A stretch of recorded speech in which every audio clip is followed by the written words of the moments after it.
গত জুলাই এবং আগস্টে এই দেশের ছাত্র জনতার গণঅভ্যুত্থানের মধ্যে দিয়ে শেখ হাসিনার ফাঁসিবাদ হটিয়ে জনগণের সরকার প্রতিষ্ঠা করেছে। এই সরকারকে অস্থিতিশীল করার জন্য নানান জায়গা থেকে আপনার ষড়যন্ত্র করা হচ্ছে।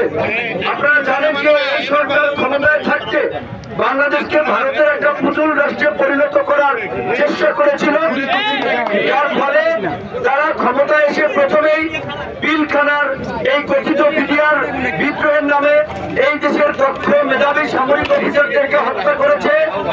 এই দেশের আলেম ওলামাদেরকে নির্মূল করার জন্য, ইসলাম নির্মূল করার জন্য শাপলা চত্বরে হেফাজতে ইসলামের সমাবেশে সেদিন গণহত্যা চালিয়েছিল।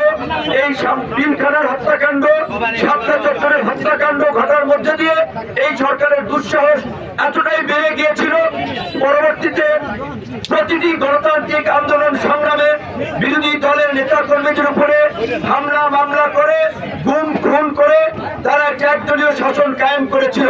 সর্বশেষ এই ছাত্র জনতার সম্মিলিত প্রতিবাদ এবং প্রতিরোধের মধ্যে দিয়ে 5ই জানুয়ারি এই ফ্যাসিবাদের পতন হয়েছে। আমরা চাই এই ফ্যাসিবাদের পতন পরবর্তীতে আগামীতে নতুন বাংলাদেশ রচিত হবে, নতুন নেতৃত্বের মাধ্যমে নতুন রাজনীতি দেশে প্রতিষ্ঠিত হবে। সেই অঙ্গীকার নিয়েই গণ অধিকার পরিষদের রাজনৈতিক পথচলা। আপনারা জানেন কিছুদিন আগে গণ অধিকার পরিষদ অফিসিয়ালি ট্রাস্ট প্রতীকে নিবন্ধন পেয়েছে। আমরা ঘোষণা দিয়েছি যে পরিবেশ পরিস্থিতি অনুযায়ী গণ অধিকার পরিষদ 300 আসনেও নির্বাচন করতে পারে। পুরানো রাজনৈতিক দলের শাসন ব্যবস্থা কর্মপদ্ধতি আমরা দেখেছি, 19-20 জেলাও সেই কদু। কাজে আমরা চাই না জেলাও সেই কদু হোক। এই যে লক্ষ লক্ষ মানুষ এত ত্যাগ স্বীকার করেছে, সংগ্রাম করেছে, শহীদ হয়েছে হাজার হাজার মানুষ, আর কোন মানুষকে যেন রক্ত দিতে না হয়, রাজপথে নামতে না হয়, সেজন্য আমরা টেকসই গণতন্ত্র চাই, আমরা জনগণের ভোটের অধিকার চাই, আমরা নাগরিকদের নাগরিক অধিকার চাই, আমরা কোন স্বৈরাচার ফ্যাসিবাদ চাই না। কিন্তু রাজনৈতিক দলগুলোর অতীত আমলনামা খুব একটা ভালো না। সেই লঙ্কায় যায় সেই রাবণ হয়, সেই চিত্র আমরা দেখেছি। কাজী আমি আপনাদের প্রতি এইটুকু আহ্বান জানাবো, এই মাদারীপুরের এবং পাশের যারা এই সমাবেশে যোগ দিয়েছেন, আমাদের কথাগুলো শুনছেন, আপনাদেরকে নতুন করে চিন্তা করতে হবে, নতুন করে ভাবতে হবে কারা জনপ্রতিনিধি হলে আপনাদের জন্য উপকার, দেশের মঙ্গল, সমাজের মঙ্গল। যদি ওই পুরানো চাঁদাবাজ দখলদার, যদি এই হুন্ডা বাহিনী গুন্ডা বাহিনী তারাই যদি আবার নির্বাচিত হয়ে আসে, তাহলে কিন্তু আমাদের কারোর জন্য সেটা সুখকর হবে না।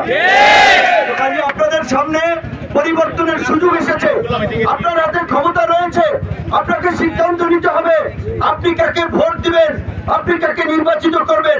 আমরা বলছি আমাদের যে পুলিশ যেই সরকার আসে তাদের মতো করে পরিচালিত করে, আমাদের যে প্রশাসন যেই সরকার ক্ষমতা আসে তাদের মতো করে দলীয়করণ করে। কাজী পুলিশ সহ প্রশাসনকে যেন দলীয়করণ না করতে পারে, জনগণ যেন কারো কাছে জিম্মি না থাকে, সেজন্য আমরা বলছি আমাদের রাষ্ট্রের সংস্কার প্রয়োজন। এই সংস্কারের জন্য এই সরকারের যতদিন সময় লাগবে সেই সময় আমরা দেব। এর মধ্যে দিয়ে আমাদের নেতা কর্মীদেরকে আগামী নির্বাচনের জন্য তৈরি হতে হবে। আপনারা যদি ছাত্রলীগ যুবলীগের মতো পরিস্থিতি তৈরি করেন, আচরণ করেন, মানুষ আপনাদেরকে গ্রহণ করবে না। কাজে আপনাদের মধ্যে সেই ধরনের ব্যক্তিত্ব আচরণ গড়ে তুলতে হবে যেন জনগণ আপনাদের কাছে আসে, আপনারা জনগণের কাছে যেতে পারেন, জনগণ যেন আপনাদের মধ্যে নতুন কিছু খুঁজে পায়। আমাদের মধ্যে শৃঙ্খলা থাকতে হবে, চেইন অফ কমান্ড থাকতে হবে। শৃঙ্খলা চেইন অফ কমান্ড ছাড়া কোন সংগঠন, কোন জাতি তার গন্তব্যে পৌঁছাতে পারে না। কাজে আমাদের গণ অধিকার পরিষদ এবং গণ অধিকার পরিষদের অঙ্গ সংগঠন ছাত্র যুব শ্রমিক অধিকার পরিষদের নেতা কর্মীদেরকে আমরা পরিষ্কার ভাবেই বলবো, আপনারা হানাহানি মারামারি দখলদারি এই কাজে যুক্ত থাকবেন না। যারা হানাহানি মারামারি দখলদারি চাঁদাবাজি করবে, জনগণকে নিয়ে, ছাত্র জনতাকে নিয়ে তাদেরকে রুখে দেবেন। আমরা দেখতে পাচ্ছি এক ফ্যাসিবাদ গেল, আরেকটা ফ্যাসিবাদ তৈরি হওয়ার একটা প্রক্রিয়া বোধহয় চলছে। কারণ বিভিন্ন জায়গায় আগে যেখানে আওয়ামী লীগের লোকেরা, ছাত্রলীগ, যুবলীগের লোকেরা চাঁদা নিত, দখল করত, নিয়ন্ত্রণ করত, সেখানে কিছু কিছু রাজনৈতিক দলের নেতা কর্মীরা একই কাজ শুরু করে দিয়েছে। আপনাদেরকে বুঝতে হবে, কোন রাজনৈতিক দল এই সরকারের পতন ঘটাতে পারে নাই। গত 1.5 দশক আন্দোলন সংগ্রাম করেছে, অবশ্যই তাদের ত্যাগ রয়েছে, তিতিক্ষা রয়েছে, কিন্তু ছাত্র জনতা তাদের ডাকে কিন্তু সেইভাবে সাড়া দেয় নাই। যখন ছাত্ররা ফাঁসিবাদ উৎখাত এবং জনগণের রাষ্ট্র ব্যবস্থা প্রতিষ্ঠান অঙ্গীকার করেছে, তখনই তাদের ডাকে ছাত্র জনতা রাজপথে নেমে এসেছে, গণ অভ্যুত্থান হয়েছে।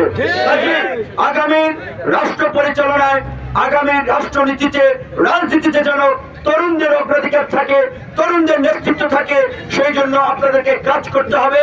গণ অধিকার পরিষদের মাধ্যমে জনগণকে সুসংগঠিত করতে হবে এবং পরিবর্তনের রাজনীতির জন্য ঐক্যবদ্ধভাবে কাজ করতে হবে। আপনাদের যেহেতু আমাদের মাগরিবের নামাজের সময় হয়ে গেছে, আমরা নিজেরাও নামাজ পড়বো, সেই জন্য আমরা বক্তব্য সংক্ষেপ করলাম। পরবর্তীতে কোনদিন বিস্তারিত আলাপ আলোচনা করবো। আপাতত আমাদের যে গণ অধিকার পরিষদের লক্ষ্য উদ্দেশ্য, আমাদের 21 দফা কর্মসূচি, আমাদের রাজনীতি, সেইটা জনগণের সাথে আপনারা আলাপ আলোচনা করবেন, তুলে ধরবেন। শান্তি শৃঙ্খলা এলাকার বজায় রাখার জন্য প্রশাসনের সাথে যৌথভাবে কাজ করবেন। কোন দুর্নীতিবাদ লুটেরাকে আপনারা আশ্রয় দিবেন না, কারো মাথায় বাড়ি দিবেন না, কারো ঘর বাড়ি দখল করবেন না। আওয়ামী লীগ, ছাত্রলীগ, যুবলীগ যারা অপরাধ করেছে, এই গণ অধিকার সহযোগী ছিল, আইনের